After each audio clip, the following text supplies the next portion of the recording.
পুরোদমে Iran Israel যুদ্ধ শুরু হয়ে গেছে। জানিয়ে দিব আমাদের হাতে থাকা সর্বশেষ গুরুত্বপূর্ণ আপডেট, আন্তর্জাতিক সংবাদ। ইসরায়েলের যে কোনো হামলা মোকাবেলায় প্রস্তুত ইরান। এরপর জানিয়ে দেব এবার ইসরায়েলে লেবাননের হামলা, 14 সেনা ক্ষত। আরো জানিয়ে দিব এক ঘরে করে রাখলেও আমি ফিলিস্তিনিদের পক্ষে থাকবো, ডাইরেক্ট ঘোষণা এরদোগানের। এবং আরো জানিয়ে দেব ইরানের হামলার জবাব কিভাবে দেবে ইসরায়েল, জানানো যুক্তরাষ্ট্র। এদিকে জাতিসংঘে ফিলিস্তিনের ভাগ্য চূড়ান্ত হবে কাল। সর্বশেষ জানিয়ে দেব ইরানের হামলা ঠেকাতে ইসরায়েলের ব্যয় হয়েছে $100 কোটি, বলছে রিপোর্ট। শুনছিলেন সংবাদ শিরোনাম, এখন বিস্তারিত। তবে তার আগে অনুরোধ থাকবে ভিডিওটিতে একটি লাইক এবং কমেন্টস করে জানিয়ে দিন আজকের এই ভিডিও সম্পর্কে আপনার মূল্যবান মতামত। আর অবশ্যই এই ভিডিওটি আপনার ফেসবুক সোশ্যাল মিডিয়ায় শেয়ার দিয়ে ছড়িয়ে দিন আর জানিয়ে দিন আপনি কোন জেলা থেকে বা কোথা থেকে আমাদের সংবাদটি শুনছেন এবং দেখছেন। ইসরায়েলের যে কোনো হামলা মোকাবেলায় প্রস্তুত ইরান। দামেস্কে ইরানের একটি কূটনৈতিক ভবনে ইসরায়েলি হামলার প্রতিশোধ হিসেবে গত 13 এপ্রিল প্রথমবারের মতো সরাসরি ইসরায়েলে হামলা চালায় ইরান। ওই দিন ইসরায়েলের সামরিক বাহিনীর বিভিন্ন স্থাপনা ও ঘাঁটি লক্ষ্য করে শত শত ড্রোন ও ক্ষেপণাস্ত্র ছড়ে ইরানের সামরিক বাহিনী। ইরানের এই হামলার ঘটনায় মধ্যপ্রাচ্যে তুমুল উত্তেজনা তৈরি হয়েছে। ইসরায়েল বলেছে তারা ইরানে পাল্টা হামলা চালাবে। হামলার বিভিন্ন বিকল্প নিয়ে আলোচনা করতে বুধবার ইসরায়েলের যুদ্ধকালীন মন্ত্রিসভা বৈঠক করেছে। এদিকে ইসরায়েলের যে কোনো ধরনের হামলা মোকাবেলায় ইরানের সামরিক বাহিনী প্রস্তুত রয়েছে বলেও জানিয়েছে তেহরান। দেশটির বিমান বাহিনী বলেছে ইসরায়েলের যে কোনো পদক্ষেপ মোকাবেলায় তারা প্রস্তুত রয়েছে। বুধবার ইরানের রাষ্ট্রায়ত্ত সংবাদ মাধ্যমের খবরে এই তথ্য জানানো হয়। খবর রয়টার্সের। একই দিনে ইরানের নৌবাহিনীর কমান্ডার বলেছেন তারা লোহিত সাগরে ইরানের বাণিজ্যিক জাহাজগুলোকে নিরাপত্তা দিচ্ছে। ইরানের সশস্ত্র দিবস উপলক্ষে বুধবার তেহরানে এক সামরিক প্যারেডে অংশ নিয়ে প্রেসিডেন্ট ইব্রাহিম রাইসি বলেন, আমাদের মাটিতে ইহুদিবাদী ইসরায়েলের যে কোনো ধরনের হামলার কঠোর জবাব দেওয়া হবে।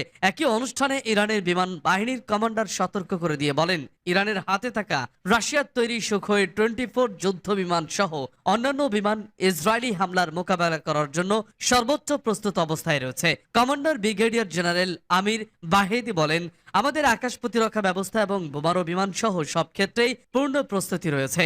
আমরা যে কোনো ধরনের পরিস্থিতির জন্য প্রস্তুত রয়েছি। এবার ইসরায়েলে লেবাননের হামলা, 14 সেনা আহত। পাল্টাপাল্টি হামলা ঘিরে ইরানের সঙ্গে উত্তেজনার মধ্যে ইসরায়েলে ড্রোন হামলা করেছে লেবাননের শক্তিশালী সশস্ত্র গোষ্ঠী হিজবুল্লাহ। তাদের হামলায় ইসরায়েলের 14 সেনা সদস্য এবং 4 নাগরিক আহত হয়েছেন। টাইমস অব ইসরায়েলের প্রতিবেদন অনুযায়ী বুধবার লেবানন থেকে ছোড়া একটি বিস্ফোরকবাহী ড্রোন আরব আল আরমশে শহরের একটি কমিউনিটি সেন্টারে আঘাত আনলে 14 জন সেনা এবং 4 জন বেসামরিক ব্যক্তি আহত হয়েছে। ইসরায়েলি চিকিৎসক ও সামরিক বাহিনী এ তথ্য জানিয়েছে। আহত ব্যক্তিদের স্থানীয় নাহারিয়ার গ্যালিলি মেডিকেল সেন্টারে নিয়ে যাওয়া হয়েছে। তাদের মধ্যে একজনের অবস্থা আশঙ্কাজনক, অন্য 4 জন গুরুতর আহত হয়েছেন, বাকিরা মাঝারি ও হালকা ধরনের আহত হয়েছেন। ইসরায়েলের প্রতিরক্ষা বাহিনী বলেছে আহতদের মধ্যে 14 জন সেনা রয়েছে। তাদের মধ্যে 5 জনের অবস্থা গুরুতর, তবে 4 বেসামরিক নাগরিকের সবাই সামান্য আহত হয়েছেন। ইতিমধ্যে এই হামলার দায় স্বীকার করে হিজবুল্লাহ বলেছে গাইডেড ক্ষেপণাস্ত্র ও বিস্ফোরক বোঝাই ড্রোন দিয়ে ইসরায়েলি সামরিক বাহিনীর ব্যবহৃত একটি ভবনকে লক্ষ্যবস্তু করেছেন তারা। একদিন আগেই দক্ষিণ লেবাননে ইসরায়েলি হামলায় 2 কমান্ডার সহ 3 সদস্য নিহত হওয়ার জবাবে এই হামলা চালানো হয়েছে বলে জানিয়েছে ইরানপন্থী এই গোষ্ঠীটি। গত অক্টোবরে গাজা যুদ্ধ শুরুর পর থেকে ইসরায়েল লেবানন সীমান্তে হিজবুল্লাহ ও ইসরায়েলি সেনাদের মধ্যে প্রতিদিন পাল্টাপাল্টি হামলার ঘটনা ঘটছে। গাজায় ইসরায়েলের নির্বিচার হামলার প্রতিবাদ এবং হামাসকে সমর্থনের অংশ হিসেবে এসব হামলা করা হচ্ছে বলে জানিয়েছে হিজবুল্লাহ। এদিকে পাল্টাপাল্টি হামলা ঘিরে ইরান ও ইসরায়েলের মধ্যে বর্তমান চরম উত্তেজনা বিরাজ করছে। যে কোনো মুহূর্তেই মধ্যপ্রাচ্যের এই 2 শক্তিধর দেশের মধ্যে যুদ্ধ পর্যন্ত বেঁধে যেতে পারে বলে আশঙ্কা প্রকাশ করেছেন বিশ্লেষকরা। গত শনিবার রাতে গাজার যুদ্ধ শুরুর প্রথমবারের মতো ইসরায়েলের নজিরবিহীন হামলা চালায় ইরান। মূলত চলতি মাসের শুরুর দিকে সিরিয়ার রাজধানী দামেস্কে ইরানের দূতাবাসে ইসরায়েলি বোমা হামলার জবাবে শত শত ড্রোন ও ক্ষেপণাস্ত্র ব্যবহার করে এই পাল্টা হামলা করে তেহরান। সোমবার ইসরায়েলের সামরিক বাহিনীর প্রধান বলেছেন, ইরানের ক্ষেপণাস্ত্র ও ড্রোন হামলার জবাব দেবে তার দেশ। যদিও মধ্যপ্রাচ্যে নতুন করে যুদ্ধ এড়াতে যুক্তরাষ্ট্র সহ পশ্চিমা মিত্ররা জবাব দেওয়া থেকে বিরত থাকতে তেল আবিবকে চাপ দিয়ে আসছে। গত 1 এপ্রিল সিরিয়ার দামেস্কে অবস্থিত ইরানের কনসুলেটে হামলা চালিয়ে দেশটির কয়েকজন সামরিক কর্মকর্তাকে হত্যা করে ইসরায়েল। এ ঘটনার প্রতিশোধ নিতে একের পর এক হুঁশিয়ারি দিয়ে আসছিল ইরান। একঘরে করে রাখলেও আমি ফিলিস্তিনিদের পক্ষে থাকব বলছে এরদোগান। মধ্যপ্রাচ্য ফিলিস্তিনিদের পরাধীন করে রেখেছে দখলদার ইসরায়েল। যুগ যুগ ধরে এই অন্যায় চলে আসছে। যুক্তরাষ্ট্র, যুক্তরাজ্য সহ শক্তিধর রাষ্ট্রগুলো ইসরায়েলের পক্ষে। তারা একের পর এক ভূমি দখল করে নিচ্ছে ফিলিস্তিনিদের। তারা আজ নিজ ভূমে পরাধীন। গত 7 অক্টোবর থেকে চলা যুদ্ধে 33,800 ফিলিস্তিনিকে হত্যা করেছে ইসরায়েল। বহু সম্পদ স্থাপনা ধ্বংস করেছে। এখনো যুদ্ধ বন্ধের কোনো লক্ষণ নেই। এমত অবস্থায় ফিলিস্তিনের পক্ষে থাকার ঘোষণা দিয়েছেন তুরস্কের প্রেসিডেন্ট রিসেপ তাইয়েপ এরদোগান। বুধবার নিজ দল একে পার্টির জাস্টিস অ্যান্ড ডেভেলপমেন্ট সংসদীয় দলের সভায় তিনি বলেন, আমাকে একঘরে করে রাখলেও আমি ফিলিস্তিনিদের পাশে থাকব। খবর ডেইলি সাবাহর। গত 7 অক্টোবরের পর থেকে ফিলিস্তিনের ওপর হত্যাযজ্ঞ চালানোর ঘটনায় ইসরায়েল ও দেশটির প্রধানমন্ত্রী বেনিয়ামিন নেতানিয়াহুর চাষাছোলা সমালোচনা করে আসছেন এরদোগান। হামাস যোদ্ধাদের দেশপ্রেমিক বলে আখ্যা দেন এরদোগান। প্রথম বিশ্বযুদ্ধের পর তুরস্কের স্বাধীনতার পক্ষে ছিল হামাস। এরদোগান বলেন, হামাসের পক্ষে কথা বলার কারণে আমাকে মূল্য দিতে হতে পারে, কিন্তু আমি মনে করি গোটা দুনিয়ার আসল সত্যিটা জানা উচিত। আমি ফিলিস্তিনিদের পক্ষে লড়ব, তাদের পক্ষে কথা বলবো, এমনকি যদি আমাকে একা করেও দেওয়া হয়। এরদোগান সরকারের সুসম্পর্ক রয়েছে হামাসের সঙ্গে, যারা গাজা উপত্যকা শাসন করছে। কিছু ইউরোপীয় দেশ এবং যুক্তরাষ্ট্রের মতো তুরস্ক হামাসকে সন্ত্রাসী সংগঠন মনে করে না। এই প্রসঙ্গে তুর্কি প্রেসিডেন্ট বলেন, আমরা একমাত্র সাহসী জাতি যারা হামাসকে স্বাধীনতাকামী সংগঠন মনে করে, যারা হামাসকে সন্ত্রাসী সংগঠন তকমা দিয়ে ইসরায়েলের পক্ষে দাঁড়িয়েছে। তাদের উদ্দেশ্যে বলতে চাই, তুরস্ক সর্বদা ফিলিস্তিনের পক্ষে থাকবে, তাদের স্বাধীনতা আন্দোলনে সমর্থন দেবে। ইরানের হামলার জবাব কিভাবে দেবে ইসরায়েল, জানালো যুক্তরাষ্ট্র। তেহরানের হামলায় তেমন কোনো ক্ষতি হয়নি ইসরায়েলের। সেক্ষেত্রে প্রতিক্রিয়া দেখানোর ক্ষেত্রে তুলনামূলকভাবে কম আগ্রাসী মনোভাব দেখাবে তারা বলে জানিয়েছে যুক্তরাষ্ট্র। মঙ্গলবার গোয়েন্দা সূত্রের বরাত দিয়ে মার্কিন প্রশাসনের 4 সিনিয়র কর্মকর্তা এ তথ্য দিয়েছেন। খবর সিএনএন ও টাইমস অব ইসরায়েলের। প্রতিবেদনে বলা হয়েছে, যুক্তরাষ্ট্রের গোয়েন্দা সংস্থাগুলো তথ্য অনুযায়ী ইরানের ভূখণ্ডে ছোট ও সীমিত আকারে হামলা চালানোর চিন্তা ভাবনা করছে ইসরায়েল। দেশটি মনে করছে ইরানের হামলার পরিপ্রেক্ষিতে তাদের এক ধরনের সামরিক শক্তি প্রয়োগ করেই জবাব দেওয়া দরকার। বাইডেন প্রশাসনের ওই প্রশাসনিক কর্মকর্তা বলেছেন, নিজেদের পরিকল্পনা কি এবং সেটি কখন ঘটতে যাচ্ছে সে বিষয়ে দাপ্তরিকভাবে যুক্তরাষ্ট্রকে এখনো কোনো সতর্ক বার্তা দেয়নি। ইসরায়েল সঙ্গে যোগ করেন, তবে আমরা আশা করব তারা অর্থাৎ ইসরায়েল আমাদের এক ধরনের সতর্ক বার্তা দেবে, যাতে আমাদের সেনাদের সুরক্ষায় আমরা প্রস্তুত থাকি।